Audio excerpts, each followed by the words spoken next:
Society tells you that aging means retreat, that solitude in your later years signals defeat. What nonsense! The truth is far more intriguing. The senior who embraces solitude possesses qualities others desperately lack in this distracted world. Authentic selfhood requires the courage to stand apart. 9 amazing qualities of older people who like to be alone isn't just a list, it's a blueprint for transcending the mediocrity of constant social validation. Most men waste their golden years chasing approval. Will you be among them? Or will you harness these qualities to reach your highest potential? The choice is yours. Let's examine what truly sets apart those who embrace solitude in their later years. It's not a retreat from life, but rather an evolution of consciousness that few have the courage to undertake. The masses flock like sheep toward constant social validation, but there exists a remarkable subset of seniors who have discovered profound strengths through their deliberate choice of solitude. The first extraordinary quality these individuals possess is self-sufficient emotional regulation. You know the type, that older gentleman who seems unshakable amidst chaos, who maintains his composure when others crumble. This isn't mere stoicism, it's mastery. Those who enjoy solitude have developed internal systems for managing their emotional states without external validation or intervention. I'm reminded of an elderly neighbor I once had. He'd lost his wife of 50 years, yet maintained a dignified presence that radiated calm. When I asked him how he managed his grief, he replied, "I don't fight the storm, I've built sturdy internal walls." Most people outsource their emotional regulation to others, seeking constant reassurance, validation, or distraction. But solitude-embracing seniors have learned to navigate their emotional landscape with autonomy. This capacity emerges from neurological maturity. Your brain's prefrontal cortex, responsible for emotional regulation, reaches its peak development in later life. Those who capitalize on this biological advantage by embracing solitude essentially convert their aloneness into a psychological gymnasium. Each moment of discomfort faced alone strengthens this regulatory muscle. To develop this quality yourself, you must first stop pathologizing negative emotions. Sadness, anger, and fear aren't enemies to vanquish, but messengers bearing important information.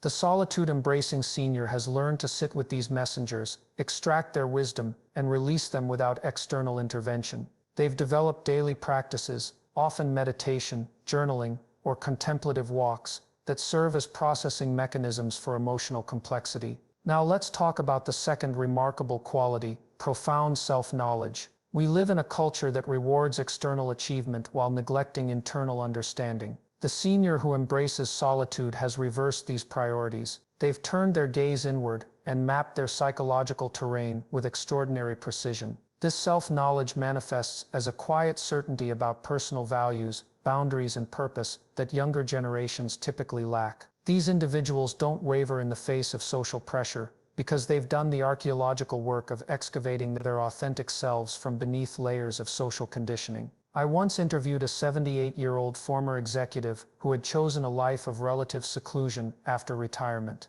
"In my professional life," he told me, "I knew everything about markets but nothing about myself. Now it's reversed, and I'm far richer for it." This man had developed rituals of self-examination, reading philosophy, maintaining correspondence with select individuals who challenged his thinking, and regular reflection on his motivations and reactions. The psychological principle at work here is what Jung called individuation, the process of differentiating oneself from collective identity to discover one's unique psychological reality. Solitude accelerates this process by removing the constant bombardment of others' expectations and projections. In the absence of social noise, your true voice emerges with startling clarity. Developing self-knowledge requires radical honesty. You must be willing to face the shadows within matters, your contradictions, your pettiness, your capacity for both tremendous good and disturbing darkness. Most people avoid this work because it's painful. But those who embrace solitude have learned that this confrontation with the self is the prerequisite for genuine peace. You cannot simultaneously hide from yourself and experience authentic contentment. The senior who thrives in solitude has stopped hiding. They've looked unflinchingly at their limitations, their regrets, and their remaining potential. From this honest assessment emerges a self-acceptance that no external validation could ever provide.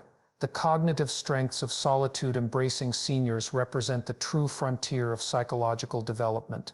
While society celebrates youth and dismisses the elderly mind, those who cultivate meaningful isolation develop intellectual capacities that younger generations increasingly lack. Enhanced contemplative ability stands as the third remarkable quality of these individuals. In an age of perpetual distraction, the capacity for sustained deep thought has become vanishingly rare. Yet seniors who embrace solitude have preserved and refined this cognitive superpower. They can immerse themselves in a single idea, examining it from multiple perspectives without the compulsive need to reach for their phone or seek external stimulation. Consider what happens physiologically during contemplation. Your prefrontal cortex engages, neural networks strengthen, and the default mode network responsible for creativity and meaning-making activates fully. Most people today experience only fragmented attention, their contemplative abilities atrophied through neglect. But the solitude-embracing senior cultivates this capacity like a precious garden, knowing it produces fruits unavailable through any other means. I observed this quality in a 72-year-old philosopher who lived simply in a small apartment filled with books. He spent hours each day in what he called deliberate thinking, not passive rumination, but active, disciplined thought about significant questions. When I was younger, he explained, I mistook information for understanding.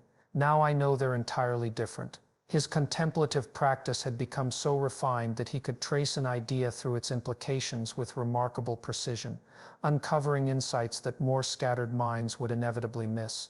This contemplative ability emerges from what psychologists call cognitive decoupling, the capacity to separate one's thinking from immediate environmental demands.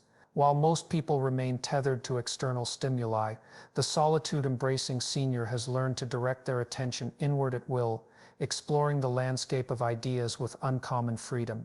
To cultivate this quality yourself requires creating what I call contemplative containers, protected spaces and times where thinking becomes your primary activity. This means establishing physical environments and temporal boundaries that support deep thought. The solitude-embracing senior understands intuitively that significant ideas emerge not from frantic information consumption, but from allowing the mind space to make unexpected connections. Now let's examine the fourth quality, wisdom derived from introspection. There's a profound difference between knowledge accumulated and wisdom distilled. Many seniors possess vast knowledge, but those who embrace solitude transform that knowledge into something far more valuable through the alchemical process of introspection. This introspection-derived wisdom manifests as an uncanny ability to perceive patterns and extract principles from seemingly disparate experiences. The solitude-embracing senior doesn't just remember what happened, they understand why it happened and what it reveals about human nature more broadly. I recall a conversation with an 80-year-old retired judge who had chosen a largely solitary life after decades on the bench. In court, he told me, I heard thousands of stories, but in solitude I finally understood the story beneath all stories. Through rigorous self-examination, he had identified the recurring patterns of human behavior that generated predictable outcomes. His wisdom wasn't theoretical, it was embodied, tested against both external reality and internal truth. The psychological mechanism at work here involves what Jung called active imagination, a structured method of introspection that bridges conscious understanding with unconscious insight. Those who master solitude learn to access this process, mining their experience for the gold of wisdom that cannot be found through external instruction alone. Developing this introspective wisdom requires more than passive reflection. It demands that you establish regular practices of structured self-questioning. The solitude-embracing senior typically maintains habits of journaling, meditative inquiry, or systematic review of life experiences. They ask not just what happened, but what does this reveal about the nature of reality? What principle can I extract? How does this connect to other domains of understanding? This form of introspection transcends mere rumination because it's governed by discernment, the ability to distinguish between useful insight and self-deceptive rationalization. The senior who thrives in solitude has developed this discernment through years of practice, allowing them to extract genuine wisdom where others might merely reinforce existing biases. The relationship with time distinguishes those who embrace solitude in their later years from the masses rushing toward meaningless distractions, while society remains trapped in chronic anxiety about the future or regret about the past. Solitude cultivating seniors have mastered a different temporal orientation altogether. The fifth extraordinary quality these individuals possess is an appreciation for meaningful moments. They've transcended the tyranny of chronological time to access what the Greeks called kairos, time experienced as significance rather than mere duration. Rather than measuring days by their length, they evaluate them by their depth. I'm reminded of a 75-year-old artist I encountered who lived alone in a modest cabin overlooking a lake. When asked about her daily schedule, she seemed puzzled by the question. "I don't schedule," she explained. "I recognize." She had developed an almost preternatural sensitivity to what moments carried potential for meaning, and she oriented her attention accordingly. Rather than imposing arbitrary structure on her days, she had learned to discern which experiences warranted full immersion. This capacity emerges from neurological changes in how seniors process time. Research suggests that subjective time perception shifts with age, what psychologists call the temporal Doppler effect, making present experience increasingly vivid while accelerating the perceived passage of days and weeks. Those who embrace solitude capitalize on this shift, developing practices that anchor them firmly in meaningful present moments. To cultivate this quality yourself requires developing what I call temporal discernment, the ability to distinguish between time that must be managed and moments that should be entered fully. The solitude-embracing senior has ceased the futile attempt to control time and instead focuses on aligning themselves with its natural rhythms and opportunities. They've learned that presence isn't passive, but requires active surrender to the significance of now. Next, we encounter the sixth remarkable quality, patience and perspective. In a culture of immediate gratification, these seniors possess the increasingly rare capacity to take the long view of circumstances. They've developed what psychologists call temporal distancing, the ability to mentally project forward and backward in time to gain perspective on current challenges. I once spoke with an 83-year-old former diplomat who had chosen relative seclusion after decades of international service. When discussing contemporary political tensions, he displayed remarkable equanimity. "I've seen cycles come and go," he noted. "What seems apocalyptic in the moment usually reveals itself as merely transitional when viewed across decades." His solitude had given him space to develop historical perspective that moderated reactivity to current events. This patience manifests physiologically as reduced cortisol production during stressful circumstances. The solitude-embracing senior has trained their nervous system to distinguish between genuine threats requiring immediate response and mere discomforts that benefit from watchful waiting. Their decision-making improves dramatically as a result. What's particularly intriguing about this temporal perspective is how it shapes decision quality. While younger individuals often make choices based on immediate emotional payoffs, these seniors evaluate options through the lens of what psychologists call future self-continuity, the degree to which they identify with their future selves. Solitude provides the conditions for strengthening this identification, resulting in choices aligned with long-term well-being rather than short-term relief. Developing this patience requires deliberate practice in extending your time horizon. The solitude-embracing senior typically maintains habits that connect them to both historical precedent and future consequence. They study history not as academic exercise, but as practical wisdom. They consider their legacy not from vanity, but from responsibility to future generations. These practices anchor them in a temporal continuum that extends far beyond the present moment. This expanded temporal awareness produces remarkable psychological benefits. It reduces anxiety by contextualizing current struggles within larger patterns of meaning. It enhances decision quality by revealing the transient nature of immediate impulses. And perhaps most significantly, it fosters a sense of participation in something larger than individual experience, what some might call transcendence. You cannot simultaneously rush and perceive deeply. The senior who thrives in solitude has stopped rushing. They've developed the patience to allow significance to reveal itself naturally, rather than demanding immediate understanding or resolution. From this unhurried stance emerges a perspective that younger generations, trapped in perpetual acceleration, struggle to comprehend. Environmental mastery represents a crucial domain where those who embrace solitude in their senior years demonstrate exceptional capabilities. While society often equates connection with physical spaces as secondary to human relationships, these remarkable individuals have developed profound relationships with their environments that facilitate their flourishing. The seventh extraordinary quality these seniors possess is the creation of ordered personal spaces.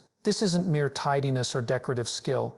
It's the deliberate arrangement of their physical surroundings to reflect and support their inner psychological landscape. Their homes become external manifestations of their values, priorities, and ways of being. I recall visiting the apartment of a 79-year-old retired professor who had chosen a primarily solitary lifestyle. What struck me immediately was how every object seemed purposefully placed. Nothing was arbitrary. "I keep only what serves either utility or beauty," he explained. "Each possession requires maintenance, physical and psychological. I've learned to be selective." His living space radiated a sense of coherence that instantly produced a feeling of calm in visitors. This capacity emerges from what environmental psychologists call place identity, the integration of physical surroundings into one's self-concept. While most people inhabit spaces somewhat passively, the solitude-embracing senior actively co-creates their environment. They understand intuitively that physical order facilitates cognitive clarity and emotional regulation. To develop this quality yourself requires conducting what I call an environmental audit,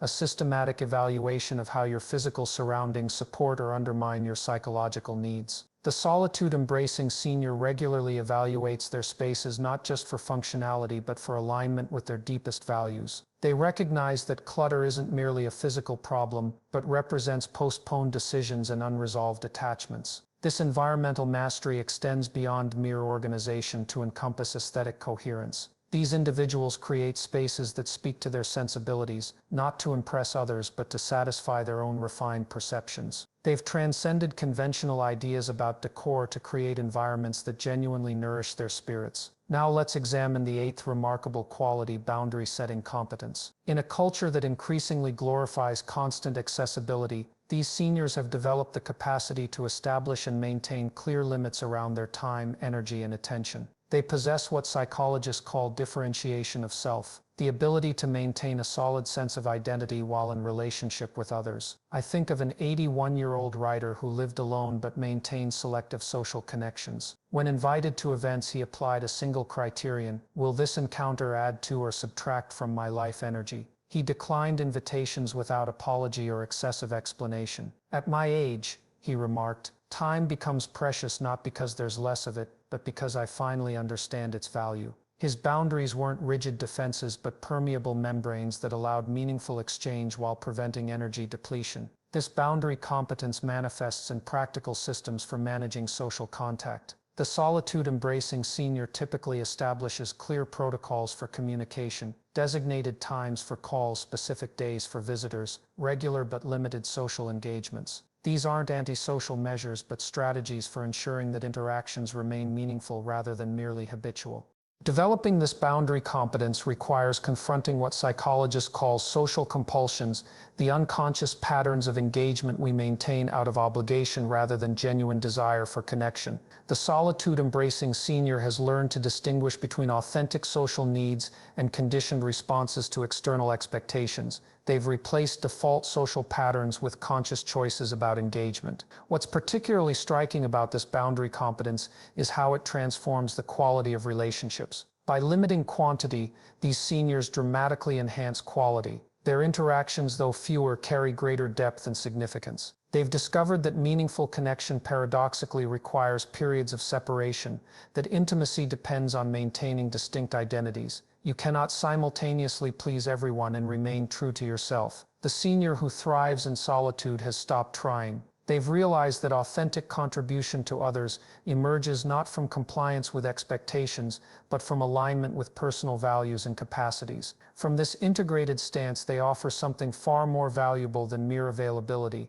They offer presence that arises from self-possession. Existential maturity marks the final domain, where solitude-embracing seniors demonstrate exceptional development. While society frantically avoids confronting mortality and legacy, these individuals have cultivated a relationship with existence itself that transforms their experience of life's final chapters. The ninth extraordinary quality these remarkable seniors possess is comfort with mortality and legacy. They've transcended our culture's neurotic avoidance of death to develop what philosophers call mortality salience, a clear-eyed recognition of life's finite nature that paradoxically enhances its meaning rather than diminishing it. I'm reminded of a conversation with a 90-year-old retired physician who lived alone in a small house filled with books and memorabilia from his travels. When our discussion turned to death, he displayed neither morbid fascination nor anxious avoidance. "I think about my death daily," he said with remarkable serenity. "Not fearfully, but factually. It clarifies priorities instantly."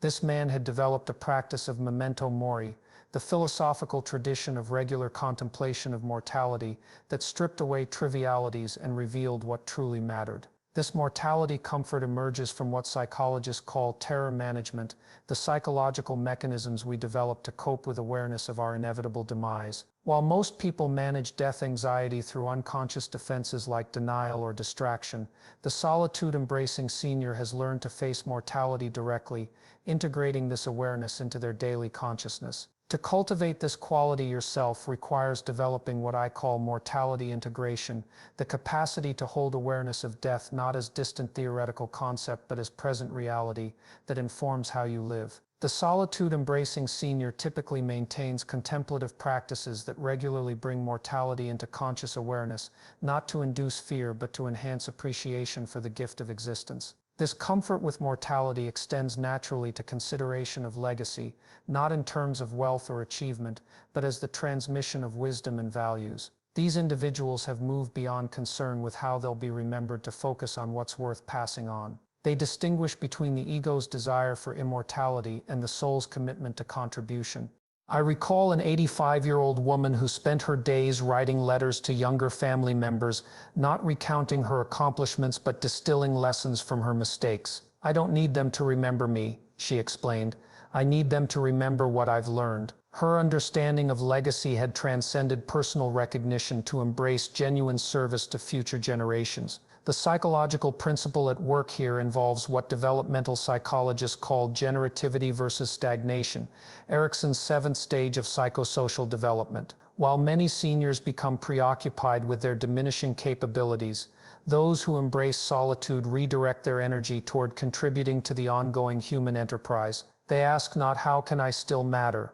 but "what matters beyond me?" Developing this legacy orientation requires shifting from achievement to contribution as your primary mode of engagement with the world. The solitude-embracing senior has typically moved beyond conventional metrics of success to evaluate their life by how it enhances the lives of others, directly or indirectly. This shift transforms relationship with time from racing against it to working within it as stewards rather than owners. What's particularly profound about this existential maturity is how it transforms the experience of the present moment. When mortality is integrated rather than avoided, each day acquires heightened significance. When legacy is understood as contribution rather than commemoration, ordinary interactions become opportunities for meaningful transmission. The anxiety that plagues younger generations, "Am I doing enough? Am I achieving enough?"